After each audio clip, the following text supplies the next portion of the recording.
Buen día, queridos hermanos. Dios bendiga. Gracias por conectarse. Hoy vamos a compartir una porción de la palabra de Dios en el libro de los Salmos, el capítulo 18 y el verso 2.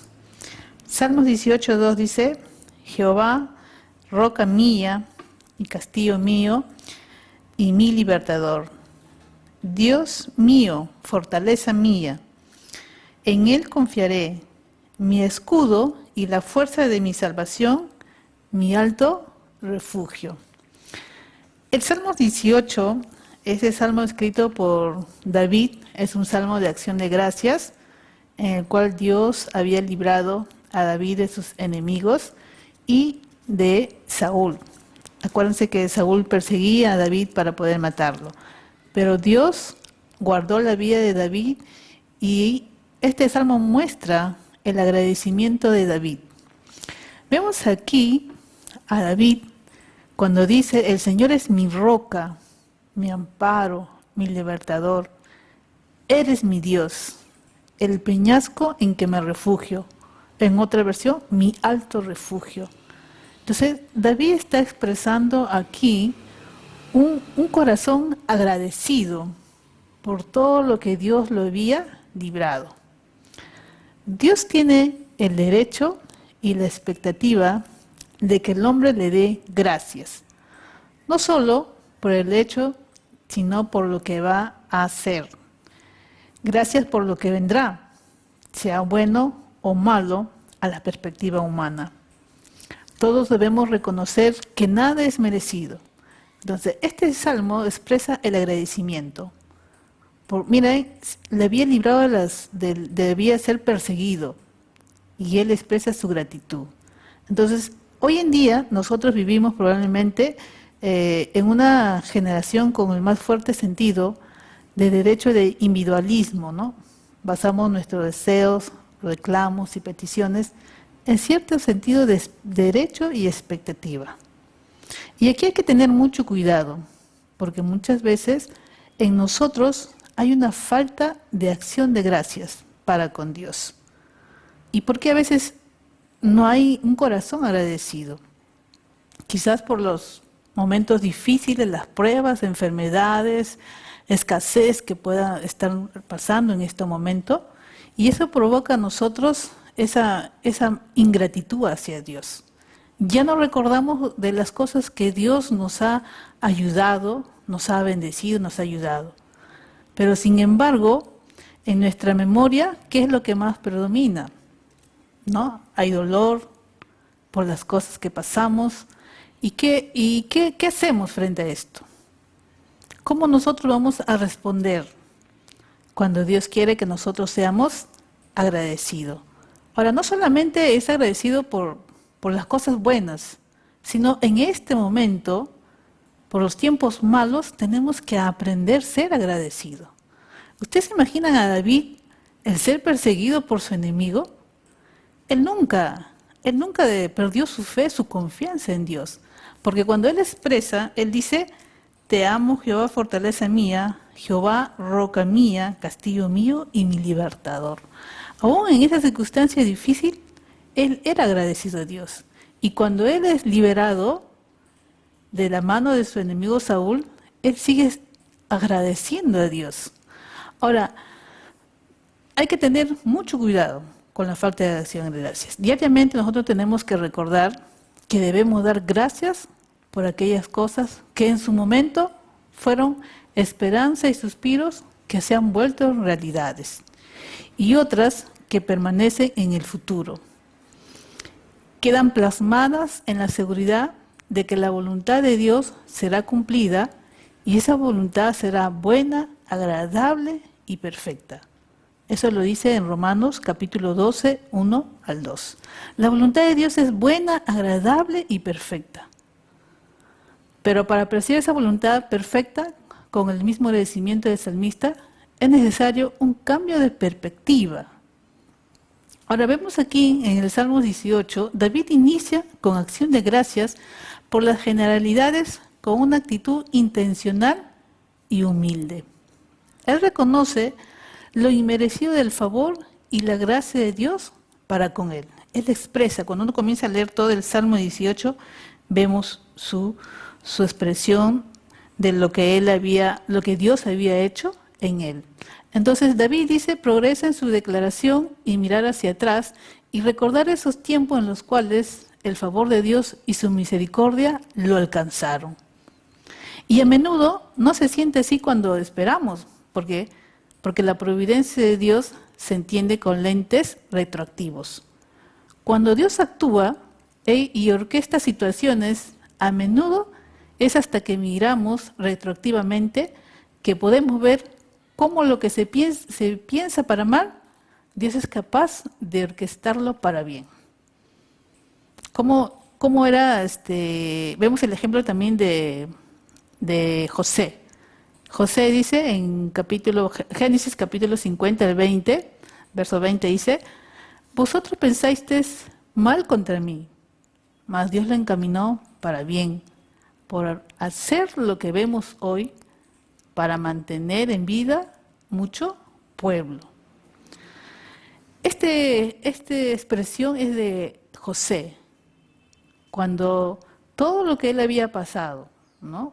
Fue vendido por sus hermanos, estuvo en la cárcel, ¿no? Por la esposa de Potifar, le había hecho una falsa acusación, ¿no? La negligencia del copero, los 7 años de hambrunas, ¿no? Todas las experiencias en la vida de José le enseñaron que Dios saca cosas buenas de lo malo para aquellos que confían en Él. Aún a pesar que José estaba en la cárcel, él nunca perdía su fe, su confianza. Y todo, al final vemos, cuando él se encuentra ya con sus hermanos, con sus padres, con su padre, él que dice que todo lo había encaminado para bien. Y hoy en día que estamos enfrentando esta terrible pandemia, cuando nosotros quizás iniciamos el año, este año 2020, cuando recibimos el año, nosotros queríamos lo mejor. Bienvenido 2020. Y muchas veces uno decía, sorpréndeme en este 2020. Pero mira lo que estamos pasando en este 2020. Y todavía esta enfermedad es a nivel mundial. Pero la Biblia dice que Dios tiene un propósito al final de esta enfermedad. Algo quiere Dios de ti y de mí. Y solo tú sabes, porque es la única forma que en los tiempos de pruebas nos volvemos a Dios y Dios está llamando nuestra atención. Y Romanos 8:28 dice, y sabemos que los que aman a Dios, todas las cosas les ayudan a bien, y esto es a los que conforme a su propósito son llamados. Entonces, las cosas que nos suceden es para bien, porque Dios tiene un propósito. Dios hace posible que todas las cosas no solo sean un incidente aislado, ¿no? Esto no significa que todo lo que nos pasa es bueno. Lo malo sigue prevaleciendo en nuestro mundo caído, pero Dios es capaz de cambiar todas las circunstancias a nuestro favor. Lamentablemente, cuando nos ponemos en el centro de la situación y estamos atravesando por el sufrimiento, solo podemos ver que nuestro dolor y no el propósito de Dios. Y es que el sufrimiento de alguien siempre resultará en beneficio para otros en manos del Dios grande, poderoso y de misericordia. No fue justo que Cristo pagara por nuestros pecados, pero su sufrimiento fue el medio de nuestra salvación y la salvación de muchos. Entonces vemos que ¿cuántos de nosotros hemos podido ver esta película de la Pasión de Cristo, donde podemos ver, en la cual se refleja el sufrimiento de Jesús? Quizás no a la magnitud de lo que Él sufrió, pero nos da una idea de todo lo que Jesús tuvo que pasar por amor a nosotros, tanto dolor, tanto sufrimiento. Y en el libro de Isaías lo llama varón de dolores. Y ese sufrimiento es incomparable y lo hizo todo, ¿por qué? Por amor a ti y por amor a mí. ¿Para qué? Para que hoy tú y yo podamos ser salvos de la condenación, hoy podamos acercarnos a Dios y ser llamados sus hijos. Mira lo que Jesús hizo por nosotros. Aún en medio de estas declaraciones, ante la acción de gracias representada por todos, dice, todos los reyes de la tierra, el salmista sabe que Dios salva a muchos, pero también es personal, es un Dios personal, y él reconoce su trascendencia. Dios es grande e inigualable. No hay otro Dios como él, nadie se va a comparar. Y a la vez Dios es un Dios cercano, que está cerca de nosotros, dispuesto a escucharnos. Déjame decirte que ni el sufrimiento de David, ni el nuestro, en la cual nosotros podamos atravesar, Dios tiene que priorizar, Dios tiene que ser el primer lugar, como si no pudiera atender a cada ser humano. Él atiende, Él escucha, Él está cerca, atento a cada uno de nosotros. Él es Dios. Y Dios es omnisciente, Él sabe todo, conoce tu dolor, conoce tu sufrimiento, conoce tu pasado, conoce tu presente y conoce tu futuro. Conoce todo. ¿Cuándo quizás se descubrirá esta vacuna? ¿Cuándo va a acabar todo esto? Dios lo sabe. El hombre no lo sabe, pero Dios sí. Y Dios es un Dios omnipresente, está en todo lugar. Ahí donde tú estás, está Dios dispuesto a que tú te acerques a Él. Él es un Dios omnipotente, que todo lo puede, que para Él no hay nada imposible. Quizás el hombre puede decir, no hay, esto es imposible, no se puede hacer, pero Dios es omnipotente. Y conociendo sus atributos y capacidades, el salmista David conocía quién era Dios por ellos, y por eso él puede dar gracias por el favor y la esperanza futura. Él es una expresión de un corazón agradecido a Dios de todo lo que le había librado. Entonces, tus sufrimientos y los míos, dice, pueden ser atendidos por Dios sin ninguna discriminación, ni necesidad de priorización por las manos todopoderosas y sabias que saben exactamente qué hacer y tienen recursos infinitos para hacerlo. Y ese es Dios.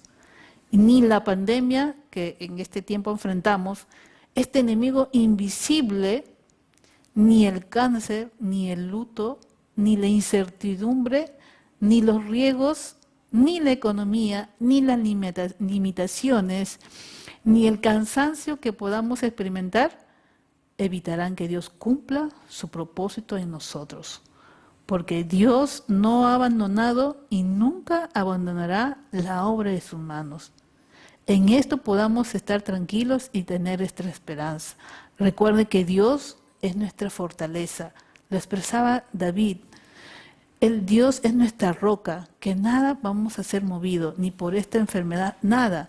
Él es nuestro escudo, Él nos va a cuidar, nos va a proteger de este enemigo peligroso. Él es nuestra fuerza, donde tú puedes decir, ya no puedo, ya hasta aquí. ¿Cuándo se levantará esta cuarentena?